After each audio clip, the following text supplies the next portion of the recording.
Metro rail ৩৭ দিন বন্ধ থাকার পর আজ থেকে আবার চালু হয়েছে। সকাল ৭টা ১০ এবং ৭টা ২০ উত্তরা উত্তর মেট্রো রেল স্টেশন থেকে দুটি ট্রেন মতিঝিলের উদ্দেশ্যে ছেড়ে যায়। তবে মিরপুর ১০ ও কাজীপাড়া স্টেশনে আপাতত মেট্রো রেল থামবে না এবং যাত্রী সেবা কার্যক্রম বন্ধ থাকবে। বৈষম্য বিরোধী ছাত্র আন্দোলনকে ঘিরে সৃষ্ট সংঘাত সহিংসতার পরিপ্রেক্ষিতে মেট্রো রেল চলাচল বন্ধ করে দেওয়া হয়। মেট্রো রেলের খবর জানাতে যুক্ত হচ্ছেন আমাদের সহকর্মী তানভীর খন্দকার।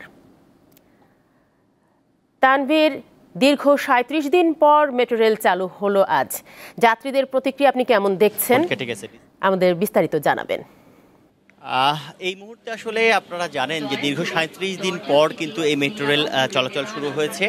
এখন পর্যন্ত আমরা যেটুকু জেনেছি যে প্রতিদিন সকাল ৭টা ১০ থেকে প্রথম ট্রেনটি ছেড়ে যাবে, এরপরে ৭টা ২০ আরও একটি ট্রেন ছেড়ে যাবে, যেটি শুধুমাত্র এমআরটি পাস ব্যবহারকারী যারা তারা কিন্তু এই উত্তরা থেকে ছেড়ে আসে এই ট্রেনটিতে উঠতে পারবেন। এবং মতিঝিল থেকে প্রথম ট্রেনটি ছাড়বে কিন্তু ৭টা ৩০ এবং প্রথমে ৮ মিনিট, ১০ মিনিট এবং ১২ মিনিট এভাবে কিন্তু বিরতিতে ট্রেনগুলো ছাড়বে। এই তথ্যই আমাদেরকে জানিয়েছে মেট্রো রেল কর্তৃপক্ষ। তারা বলছেন যে অন্যান্য দিন সময়ের মতো আসলে শুক্রবারে কিন্তু মেট্রো রেলের যে বন্ধ সেটি কিন্তু ডে অফ হিসেবে কাউন্ট করা হবে এবং এছাড়াও যে অন্যান্য যে সরকারি ছুটির দিনগুলোতে সেগুলোতে ট্রেন চলবে, তবে সেটি ১৫ মিনিট অন্তর অন্তর। এই ঘোষণা দিয়ে কিন্তু আজকে সকাল থেকে মেট্রো রেল চলছে। আপনারা জানেন এই মুহূর্তে আমার সাথে পেছনে রয়েছেন যোগাযোগ উপদেষ্টা। তিনি কিন্তু আগারগা স্টেশন থেকে উঠে তিনি কিন্তু সচিবালয় পর্যন্ত, এখন আমি যে বগিটিতে রয়েছি সেই বগিটিতেই তিনি কিন্তু সচিবালয়ে তার অফিসে আজকে যাচ্ছেন।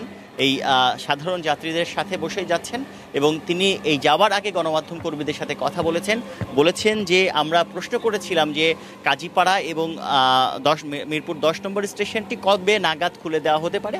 তিনি আমাদেরকে জানিয়েছেন যে আসলে এইটি নিয়ে কাজ হচ্ছে, আসলে এখন পরীক্ষা নিরীক্ষা করার পরে আসলে এই সময়টি বলা যাবে, তবে কোনোভাবেই সেটি ১ বছরের এত বেশি সময় লাগবে না, অনেক আগেই এটি খুলে দেওয়া সম্ভব হবে বলে আমাদেরকে জানিয়েছে। এবং আমরা প্রশ্ন করেছিলাম যে সেখানে যে গত আন্দোলন চলাকালে, ছাত্র জনতার আন্দোলন চলাকালে যে সহিংসতা হয়েছে, যে অগ্নিসংযোগ ও ভাঙচুরের মতো ঘটনা ঘটছে, তিনি সেটিকে ধিক্কার জানিয়েছেন এবং বলছেন কোনোভাবেই এই রাষ্ট্রীয় সম্পদ ধ্বংস করে এই ধরনের একটা মারমুখী আচরণ বা ভাঙচুর এটা কোনোভাবেই গ্রহণযোগ্য নয়। পরবর্তীতে যেন আর কখনো এই ধরনের ঘটনা না ঘটে, এই জন্য সাধারণ মানুষকে সোচ্চার থাকতে বলেছেন তিনি গণমাধ্যমের সামনে। তো আমার কাছে এই ছিল আসলে মেট্রো রেল যাত্রার সবশেষ পরিস্থিতি। মেট্রো রেল চালুর খবরে সবশেষ পরিস্থিতি জানাচ্ছিলেন সহকর্মী তানভীর খন্দকার।